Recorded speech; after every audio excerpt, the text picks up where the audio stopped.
The downtown night air was crisp and cool with a slight aroma of misery. He never thought that his life would turn out the way it did. The wife, the kid, the pride, all lost along the way. They were lost somewhere in the belly of the big, bad city, where they would never again age, remaining forever young, beautiful and full of grace. He still saw them in everything and everyone. A homicide investigator's life is never something called happily ever after. Every day, Detective Chris Priest woke up, looked up and asked why the fuck he was still around to do it all over again. It was his punishment, you see. His penance was waking up without them, still trying to make a dent of difference in this city on fire. Staring out his window, he poured a quarter glass of Jim Beam and asked himself in the famous words of the Clash, "Should I stay or should I rock the Casbah?" The familiar metallic taste of the Colt 45 made things real at that moment. It was fear that kept him from biting the bullet. Yet, it was also his lack of fear that kept him afloat another day. It kept him doing what he did best, the only thing he cared about anymore. Fear was for the enemy, fear and bullets. What little faith he had left hung on like a loose string. One would think Chris would have completely and utterly lost his essence, his humanity, all in a brilliant flash of fuck you dished out by fate. Much had occurred in his life since he swore in and began serving as a rookie sheriff's deputy in Lytle, Texas 17 years ago. However, in the midst of all the glory, the coolness and the climbing, Chris had his number one with the bullet, Abby. She was firecrackers on the 4th. They drank out of the same bottle, never pulling any punches. They spent their days loving, laughing, living, fucking. It was February. The view from Chris's downtown window was covered in white. A rarity. The last time it really snowed in San Antonio was back in 1985 when he was 10 years old. He recalled that day with a warm, fuzzy feeling.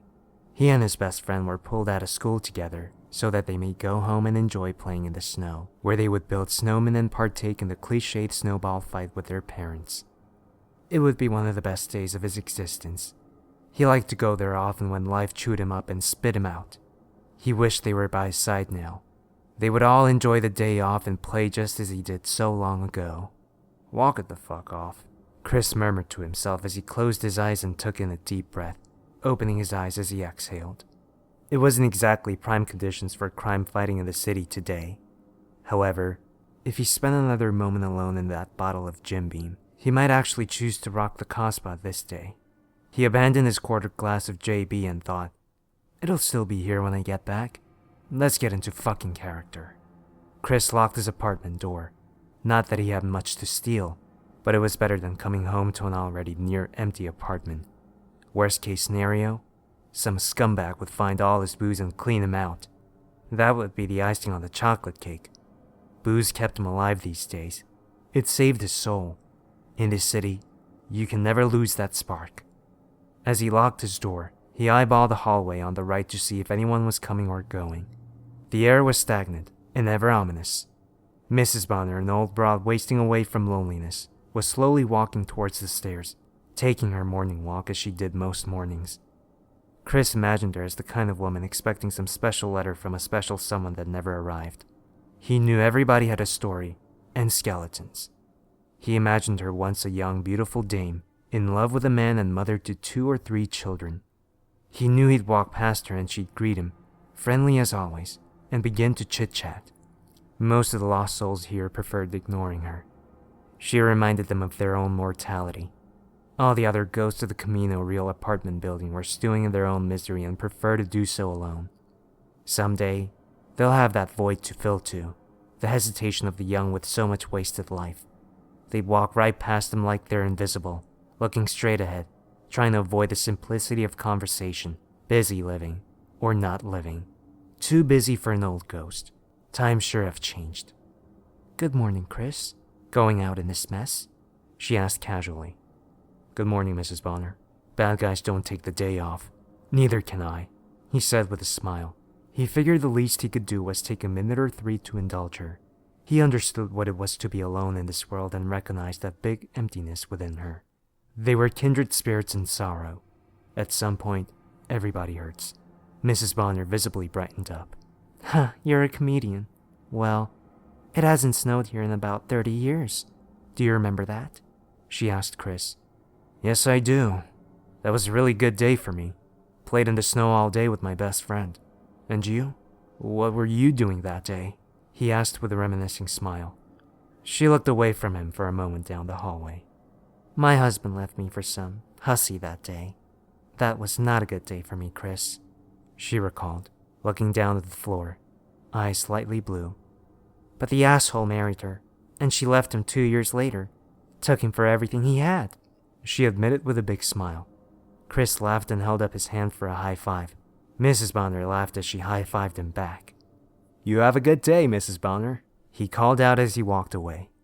Please, Chris, Mrs. Bonner was my mother. Call me Delia, she answered. That's the name of my favorite Johnny Cash song, he smiled, looking back. With that, he made his way downstairs. Delia was beaming. Chris felt that warm, fuzzy feeling again he hadn't felt in so long. It was good to feel something again, even if for just a brief moment. Chris opened the door to the ancient apartment building. The cold punched him in the eyes as he let out a loud, "Fuck!" His cell phone chimed, a text message from Michael Rodriguez, his partner, or his goddamn babysitter as he referred to Michael after the captain partnered them up. Michael was alright though.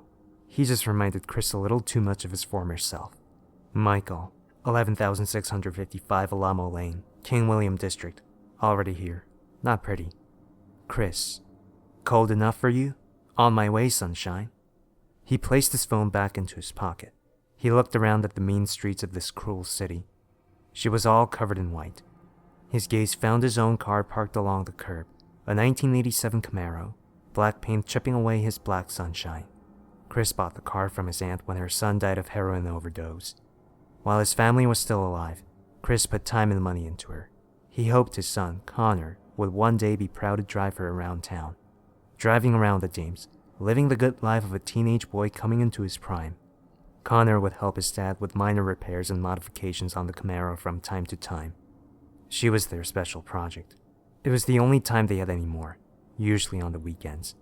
However, a detective is always on call. He kept Miss Sunshine because she reminded him of the happy times with his son. Connor was only 13 when he departed from this world. The Camaro was Chris's only baby now. He walked over and brushed off some of Mother Nature's blue only to find most of the car was covered in ice. He would need to let her warm up for a while.